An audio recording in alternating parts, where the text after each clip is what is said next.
পাকিস্তানের কথা দেখেন, ইমরান খান খুব ভালো মুসলমান আমি বলি না, মাজারে পন্থী এটা সেটা অনেক ঝামেলা আছে তার, কিন্তু একটা ফিলিং আছে।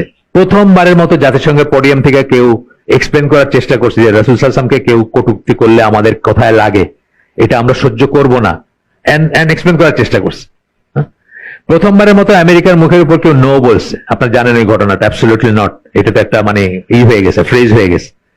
ওই একজন আমেরিকান সাংবাদিক জিজ্ঞেস করছিল যে আমেরিকা চাইলে কি আপনি বেস দিবেন নাকি আগের মতো, আফগানিস্তানের আগের যুদ্ধের মতো? উনি বলছে অ্যাবসলিউটলি নট। সেটার ফলশ্রুতিতে কিন্তু ওই 1800 কত শতাব্দীর সবচেয়ে পচা যে জেলটা আডিয়ালা, বিচ্ছু এবং সাপের ভিতরে জীবন কাটতেছে, তার বাইরে হওয়ার কোনো নাম নাই। কারা করছে এটা? মুসলমানদের শত্রু যারা, তারা করছে। সে খুব ভালো মুসলমান না, কিন্তু এইটুকু সহ্য করে নাই তারা, এইটুকু সহ্য করতে পারতেছেন। Same with Gaddafi. গাদ্দাফি ভালো মুসলমান ছিল না, কিন্তু গাদ্দাফি একটা ওয়েলফেয়ার স্টেট ছিল, স্টেবল একটা স্টেট ছিল, একটা এক্সাম্পলারি ওয়েলফেয়ার স্টেট ছিল, সেটাকেও তারা সহ্য করতে পারলো না।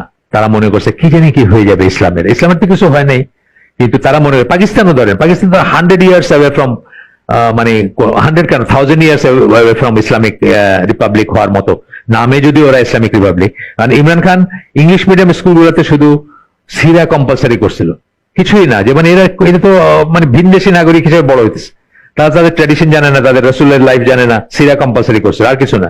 ইংলিশ মিডিয়াম স্কুল, আমাদের স্কলাস্টিকা বা মার্কা যেগুলো আছে ওগুলোতে আপনি ডিপিএস, ওগুলাতে আপনি সিরা কম্পালসারি করছেন, এই করছিল।